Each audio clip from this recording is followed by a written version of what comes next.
আমাদের প্রান্তীয় নেতা, রংপুর বিভাগের গৌরব,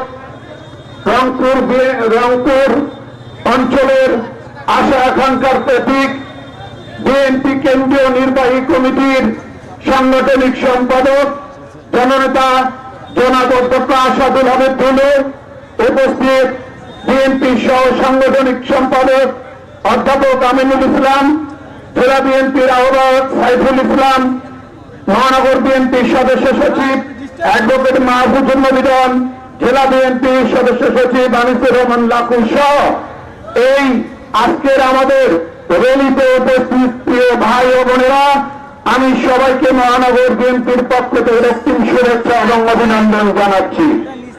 প্রিয় ভাই ও বোনেরা, আপনারা শুনে রাখুন, এই রংপুর বিএনপিকে নিয়ে বিরাট একটা চক্রান্ত চলছে বলে আমাদের কাছে খবর এসেছে।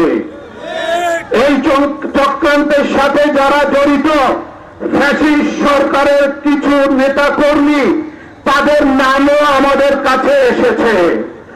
আমি বলতে চাই, আমাদের কোন নেতা কর্মী তাদেরকে যেন কোন রকম আশ্রয় প্রশ্রয় না দেয়। তারা রংপুর বিএনপির ক্ষতি করার জন্য ইতিপূর্বে কয়েকদিন কয়েকটা মিটিং করেছে, সেটারও তথ্য আমাদের কাছে এসেছে। এই জন্য রংপুর মহানগর এবং জেলা বিএনপির নেতা এবং কর্মীদেরকে আমি অনুরোধ করব, আমরা কোনোভাবেই কোন ফ্যাসিস্টের কাউকে আমাদের মাঝে স্থান নেওয়ার কোন সুযোগ দান করব না।